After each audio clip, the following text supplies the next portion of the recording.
다윗의 시편이 시편 가운데서 약 반을 차지합니다.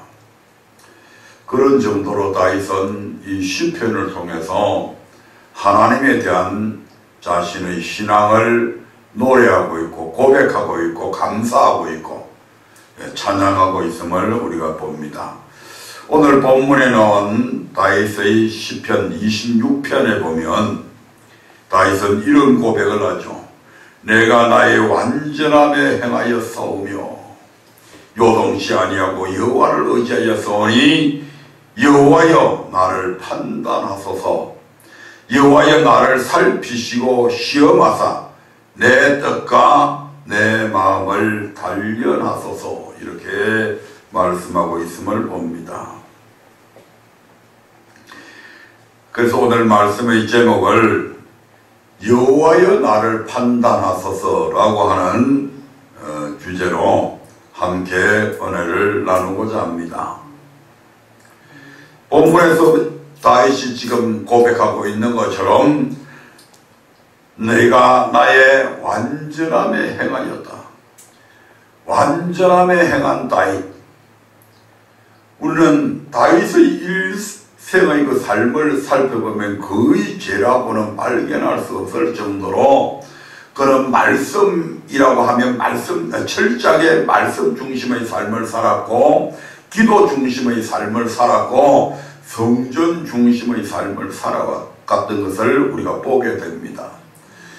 그런 다윗이 특별히 본문에서 완전함에 행하였다고 말할 수 있는 것은 우리가 잘 알다시피 사무엘상 24장에 보면 다윗은 자기를 죽이려고 하는 사울을 피해서 이제 방랑자 신세가 되는데 그러한 그 다윗 사울왕을 피해서 그 유랑하는 그 가운데서 엔게디 항무지에 거했을 때에 사울이 다윗이 엔게디에 있음을 알고 그의 군사 3,000을 거느리고 이 다윗을 잡으러 오게 됩니다. 그때 다윗이 굴에 숨었는데 하필이면 사울왕이 그 굴 속으로 혼자 들어오게 되죠. 거기에서 잠깐 오침을 즐기게 될 때에 다윗의 수하들은 다윗에게 이것은 하나님께서 당신에게 주신 기회다. 바로 이 사울을 죽이자 라고 다윗을 계속해서 압박합니다. 그럼에도 불구하고 다윗은 그런 수하들의 그러한 압박에도 불구하고 그가 먼저 생각하는 것은 하나님의 말씀을 먼저 생각하게 되죠. 그래서 사울은 기름 부음 받은 자이고 자기도 기름 부음 받은 자이지만 사울은 이미 기름 부음 받은 왕이었습니다. 그래서 기름 부음 받은 자를 치는 것은 여호와께서 금하시는 것이다 라고 하는 말씀을 생각해서 다윗이 사울왕을 치지 아니하고 그 사울의 옷자락만 뺍니다. 그렇게 사울을 내어 보낸 후에 다윗이 사울왕에게 내가 당신을 죽일 수 있었음에도 불구하고 오늘 당신의 옷자락만 베었다. 이는 결국 무엇을 뜻하는가? 당신의 주변에서 이 다윗이 당신을 죽이고 왕위에 오르려고 한다는 그런 헛된 소리에 더 이상 귀를 기울이지 마십시오. 왕은 그렇게 말씀하게 되죠. 이렇게 해서 이제 사울이 진짜로 자기 자신의 모습을 보니까 옷자락이 베어져 있는 것을 알고 다윗을 향해 축복의 말씀을 합니다. 그리고 나서 돌아갔는데 그래서 그 순간에는 사울왕이 이제 다윗을 죽이는 것을 포기할 줄 알았는데 아니나 다를까 사울의 본심은 또 다른 충동질로 인해서 계속해서 이 다윗을 죽이려고 합니다. 그래서 다윗은 엔게디 항무지에 더 이상 있지 못하고 이제는 시바 항무지에 갔는데 그 시바 항무지에 갔을 때 그 사무엘상 26장에 나오는 말씀이잖아요.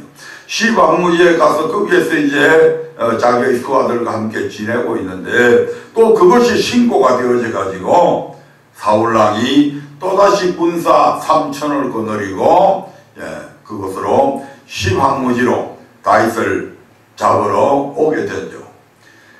아무리 수풀을 해주고 찾아다녔지만 이 다윗을 찾지 못하고 그날 밤은 이제 들판에서 이제 유숙을 하게 되는데, 이 사울왕의 수하들이 겹겹이 사울을 에워싸고 있는데 전부 다 낮에 열심히 다윗을 찾아다니느라고 고냈던지 다 피곤해서 자게 됩니다.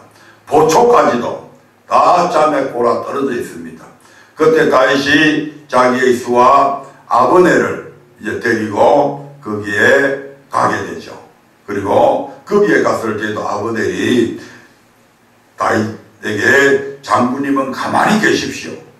내가 가서 단숨에 두 번 찌를 것도 없습니다.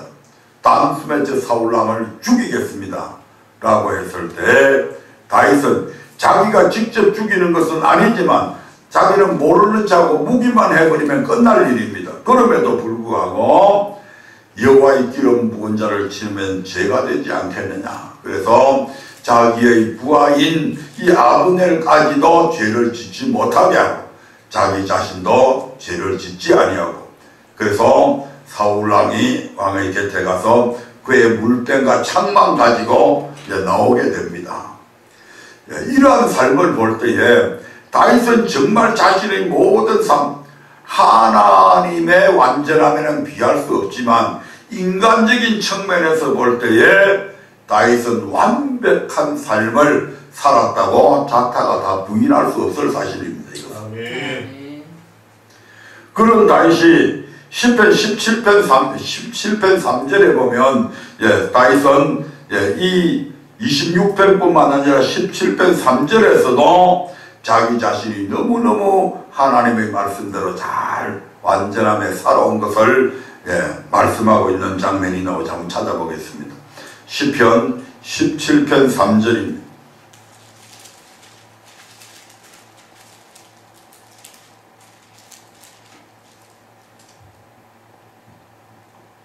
주께서 내 마음을 시험하시고 밤에 나를 권고하시며 나를 감찰하셨으나 금을 찾지 못하셨으니 내가 결심하고 입으로 범죄치 아니하리이다. 아멘. 주께서 내 마음을 시험하시고 밤에 나를 권고하시며 나를 감찰하셨으나 흠을 찾지 못했다. 이 말씀은 다윗이 완전하게 행했다 이 말입니다. 얼마나 다윗은 이러한 자신에 대한 자부심을 갖고 있었는지 모릅니다. 그러나 다윗은 이에 머물러 있지 아니하고 이제 오늘 말씀의 주제처럼 여호와여 나를 판단해 주십시오.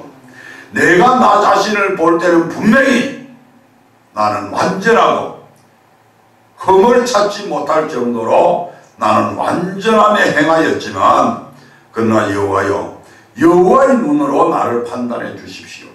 여호와께서 나를 판단하실 때에 그냥 보시지만 말고 나를 살피시고 나를 시험해 주십시오. 하나님 앞에 자신을 시험해 달라고 요청하는 다윗을 볼 수 있습니다. 여호와의 판단을 요청하는 거죠. 살피고 시험해 달라. 내 눈으로 볼 때는, 내가 내 스스로를 평가할 때는 나는 분명히 완전함에 행했습니다. 그러나 하나님께서 판단하시고 하나님께서 나를 살피시고 시험해 보시면 행여 내한테서 내가 미처 발견하지 못했던 그런 잘못이나 그런 부족함들이 분명히 있을 것입니다. 그러니까 하나님 나를 좀 판단해 달라고 이렇게 하나님께 여호와께서 자신을 판단해 달라고 요청하는 다윗의 모습을 보게 됩니다. 하나님께서는 우리의 삶을, 믿는 자들의 삶을 끊임없이 판단하십니다. 그래서 늘 우리를 시험해 보신다 이 말입니다. 달아보시는 거죠. 하나님께서 우리를 무엇으로 시험하실까?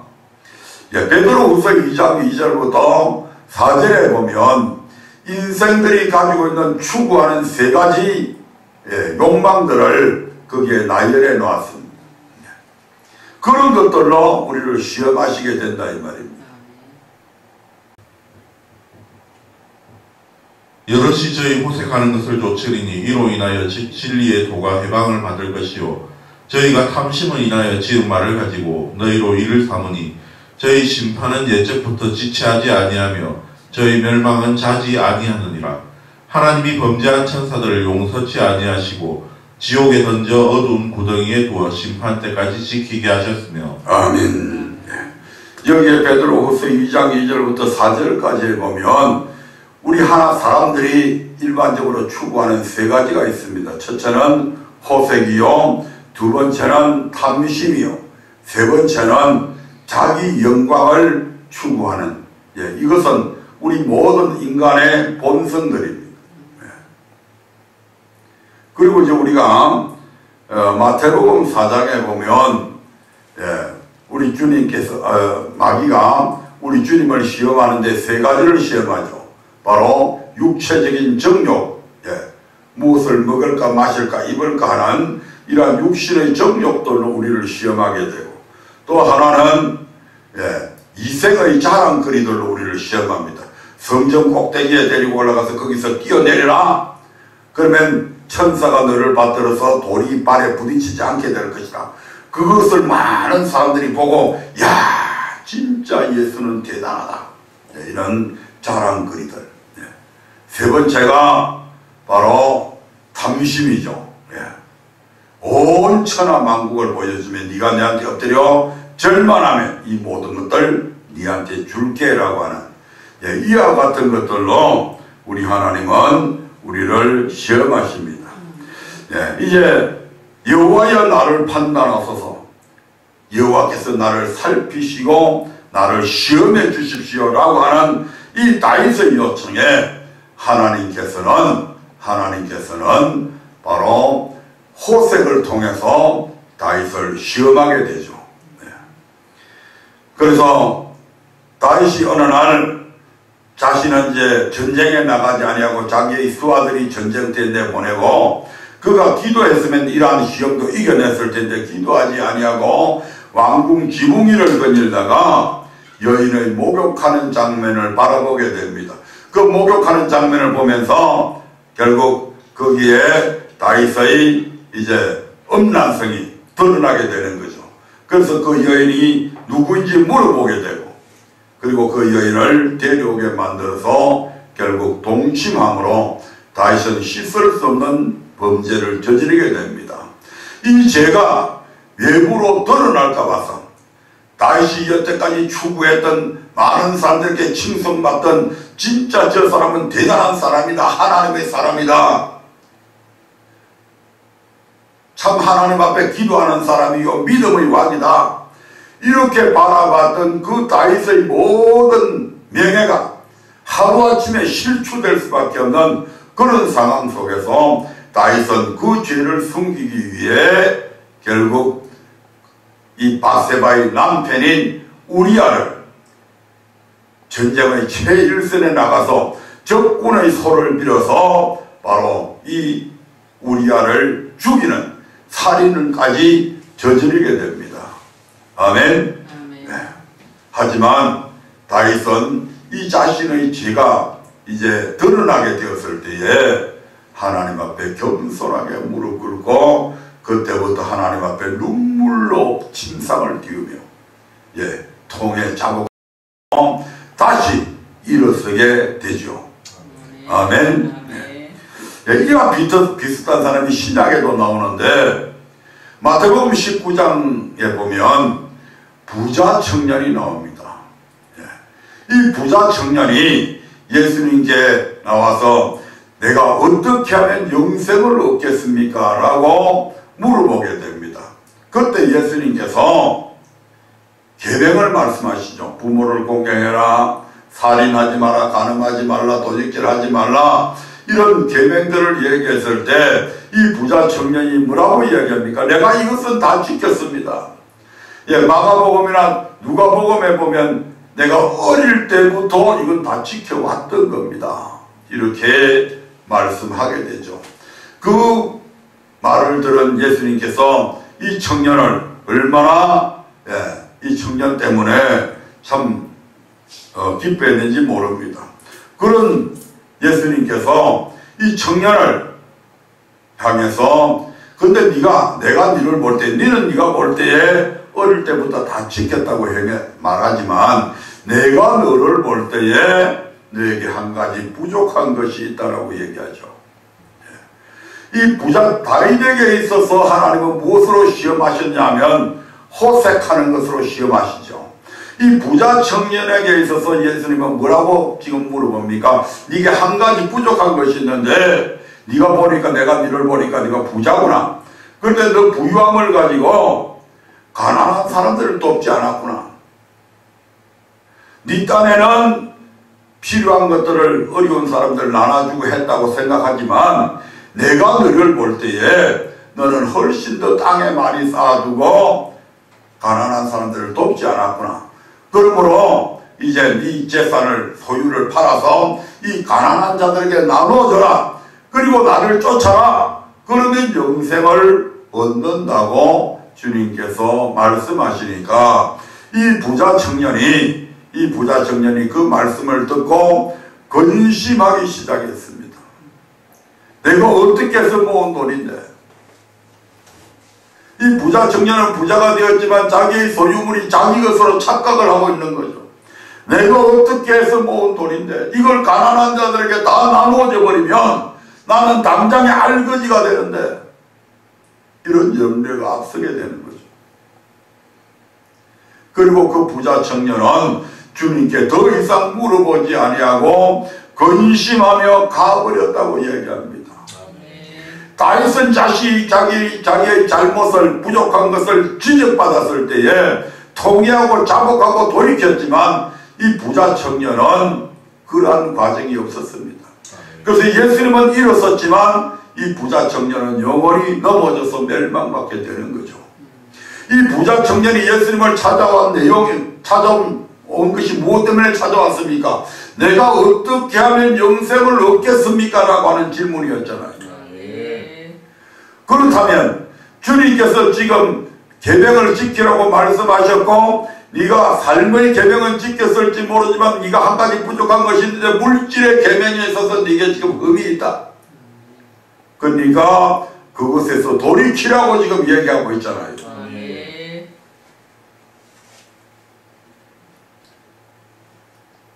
이 부자 청년은 주님 앞에 이렇게 고백했어야 됩니다.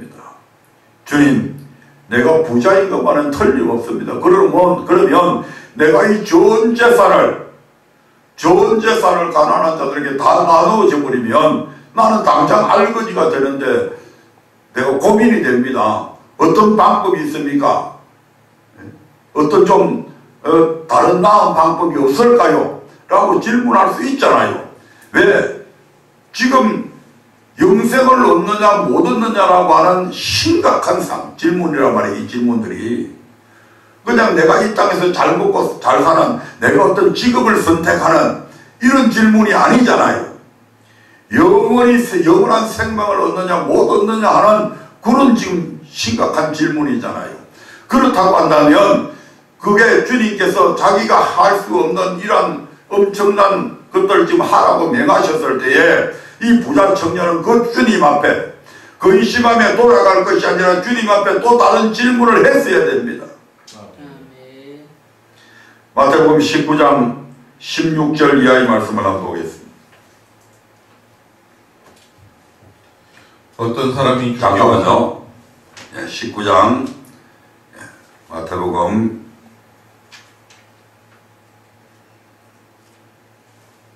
세승교에 나오는데 빨리빨리 하는 거.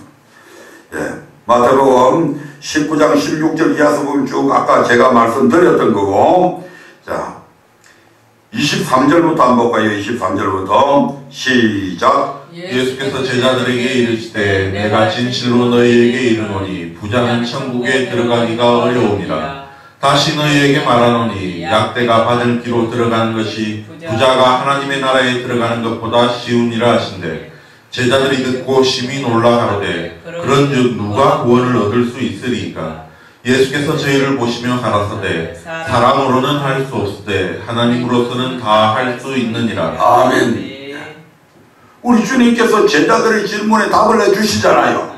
마찬가지로 이 부자 청년이 그냥 이 말씀만 듣고 근심하며 갈 것이 아니라, 주님, 내가 너무 부자인데 이걸 가난한 자들에게 다 주면 난 지금 당장 알거지가 되잖아요. 내가 지금 그럴 만한 믿음이 없습니다. 그렇다고 한다면 나한테 그렇게 할 수 있는 믿음을 달라고 그러든지, 내가 이런 믿음이 아직 이 정도의 믿음이 성숙되지 않았는데 어떻게 하면 좋겠습니까? 라고 말씀을 물어봤다면 예수님께서 지금은 네가 할 수 없다. 지금은 네가 할 수 없다. 지금 네가 사람으로서는 할 수 없다고 주님께서 분명히 사람이 할 수 없다는 걸 지금 말씀하고 있잖아요. 네 믿음, 네 능력, 네 마음 갖고는 못한다 이거. 그 사람으로서는 할 수 없지만 누구나 하게 할 수 있다. 하나님으로서는 할 수 있다. 그 지금은 네가 할 수 없으나 내가 가면 나보다 더 좋은 성령 보혜사를 너희에게 보내줄 텐데 그 성령을 받게 되면 네가 이런 일을 충분히 할 수 있다. 우리 주님께 더 질문했더라면 그 답이 나왔을 거잖아요. 그런데 묻지도 않고 그냥 돌아가 버렸다 이 말입니다.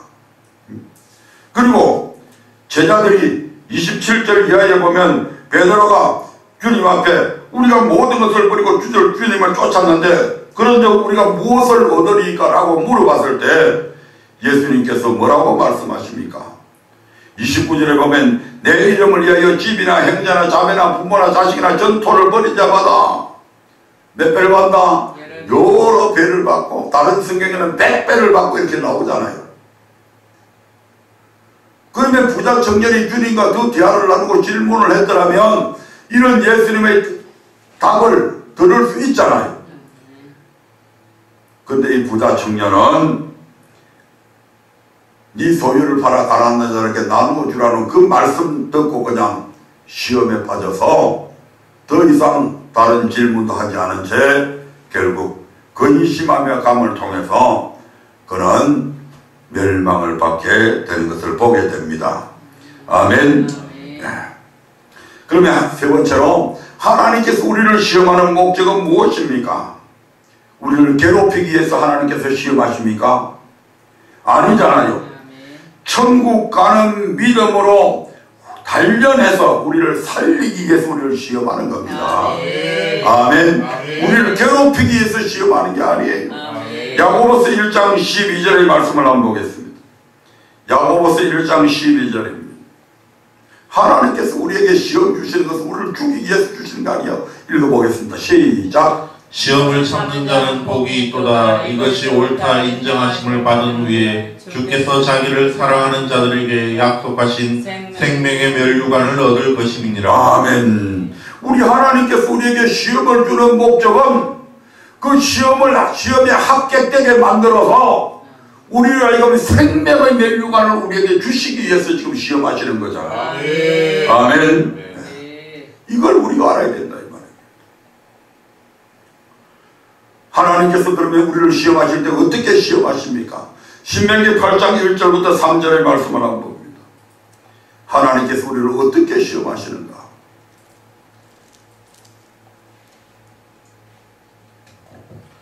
내가 오늘날 명하는 모든 명령을 너희는 지켜 행하라. 그리하면 너희가 살고 번성하고 여호와께서 너희의 열조에게 맹세하신 땅에 들어가서 그것을 얻으리라. 내 하나님 여호와께서 이 40년 동안에 너로 광야의 길을 걷게 하신 것을 기억하라. 이는 너를 낮추시며 너를 시험하사 내 마음이 어떠한지 그 명령을 지키는지 아니 지키는지 알려 하심이라. 너를 낮추시며 너로 줄이게 하시며 또 너도 알지 못하며 내 열조도 알지 못하던 만나를 내게 먹이신 것은 사람이 떡으로만 사는 것이 아니요 여호와의 입에서 나오는 모든 말씀으로 사는 줄을 너로 알게 하려 하십니다. 하나님께서 우리를 시험하시는데 어떻게 시험하시는가? 낮추어놓고 시험하십니다. 낮추어놓고 시험한다고 하는 것은 우리가 지킬 수 없을 만큼 어려운 환경 속에 놓여놓고 시험을 하신다 이 말입니다. 그래서 우리의 믿음을 정금 같은 믿음으로 만들어 가시는 겁니다. 누구든지 할 수 있는 그런 좋은 환경에서 하면 점검이 안 되잖아요. 온실에서 크는 식물들이 추운 겨울을 맞이하면 그것들은 온실 밖으로 놓으면 다 쓰러져 버리잖아요. 그러니까 어떤 환경 속에서도 우리에게 주어질 앞으로 주어질 환난과 핍박, 고통, 고난 속에서도 우리의 믿음이 변질되지 않는 그런 정금 같은 믿음으로 환난 속에서도 끝까지 주님을 시인할 수 있는 그런 믿음으로 우리를 키우기 위해서 우리 하나님께서 우리를 어떻게 한다고요? 낮춰놓고 시험하십니다. 언제까지 시험하십니까? 바로 주님 부르시는 그날까지 우리를 시험합니다. 아멘. 마태복음 4장에 보면 예수님께서 공생애를 시작하실 때 첫 번째로 시험 당하시죠. 그 시험으로 끝난 것이 아니죠. 그 시험에서 마귀는 분명히 실패했고 주님은 승리했습니다. 그럼에도 불구하고 마귀는 예수님을 잠시 떠났다고 그렇게 말씀하고 있습니다. 다시 말씀드리면 또다시 시험한다 이 말입니다. 그래서 마태복음 16장에 보면 사랑하는 수제자 베드로를 통해서 예수님을 또 시험하시잖아요. 아멘. 그것으로 끝나지 아니하죠. 마가복음 15장 29절부터 32절 보면 찾으시기 바랍니다.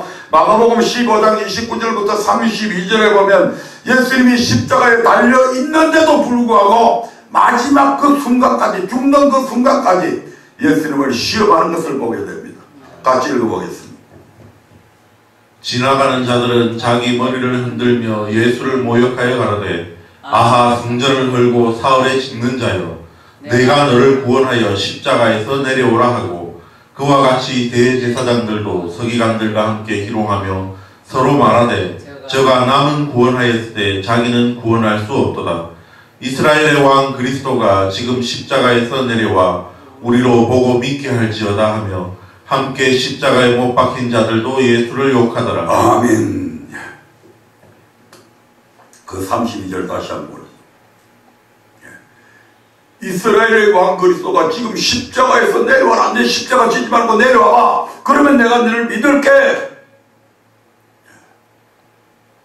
이처럼 마귀는 우리가 저 죽는 그 순간까지 집요하게 우리를 미혹하고 시험한다 이 말입니다. 아멘. 그러면 우리는 이런 시험을 당할 때 우리의 자세는 어떠해야 되는가? 베드로전서 1장 6절을 한번 보겠습니다. 베드로전서 1장 6절부터 7절입니다.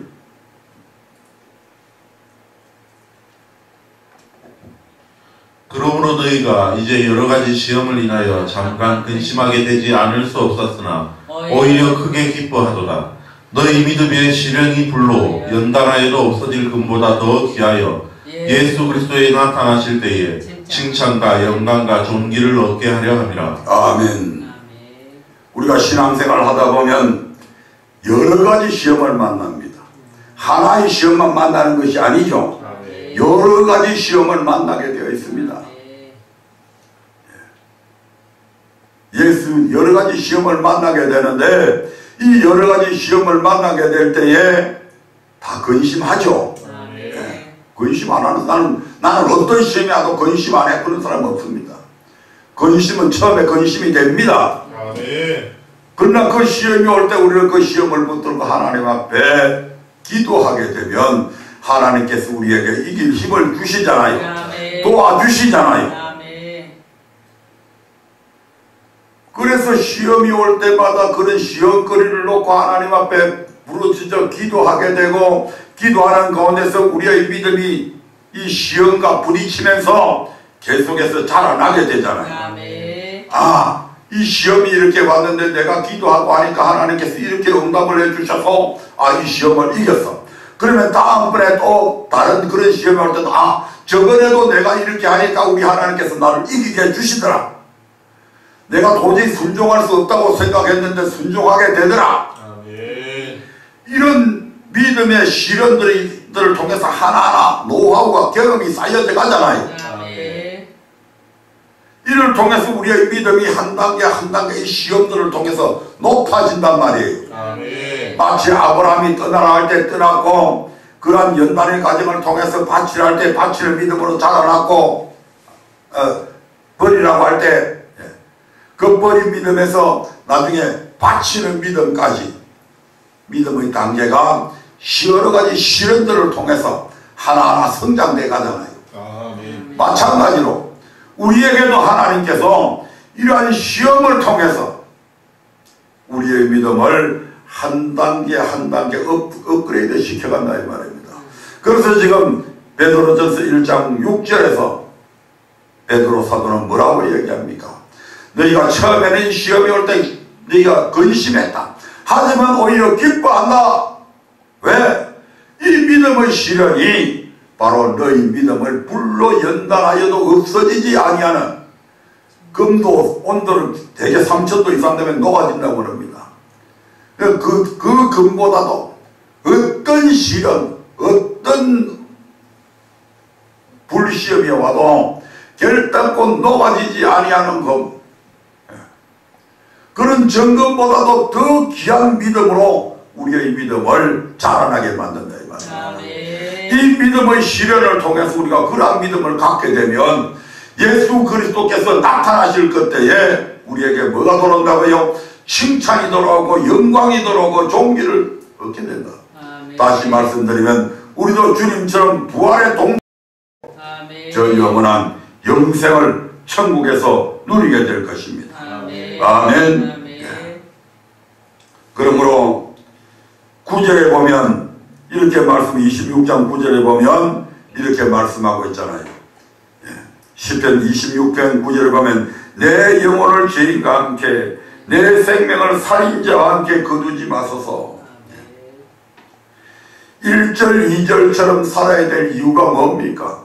내가 나의 완전함에 행하여야 되고, 내가 주어지는 시험들을 통해서 내 마음이 단련하게 되고, 내가 주의 진리 중에 행하여야 되고, 허망한 사람과 같이 앉지 말아야 될, 그렇게 살아야 될 이유가 뭡니까? 바로 9절 때문이죠. 내 영혼을 죄인과 함께 내 생명을 살인자와 함께 거두지 마소서. 다시 말씀드리면 우리가 지옥까지 않기 위해서 바로 시편 26편 1절부터 4절의 말씀처럼 살아야 된다 이 말입니다. 아멘. 1절부터 4절까지의 말씀을 읽고 설교를 마치도록 하겠습니다. 시작. 내가 나의 완전함에 행하여 싸우며 요동치 아니하고 여호와를 의지하여 싸우니 여호와여 나를 판단하소서. 여호와여 나를 살피시고 시험하사 내 뜻과 내 마음을 단련하소서. 주의 인자심이 내 목전에 있나이다. 내가 주의 진리의 중에 행하여 험함과 사랑과 같이 앉지 아니하사오니 간사한 자와 동행치도 아니하리라. 이와 같은 삶을 통해서 우리는 저 영원한 천국에서 영생을 누리며 살아가는 우리 모든 언약 식구들이 되기를 주의 이름으로 축원드립니다. 다 같이 기도하겠습니다.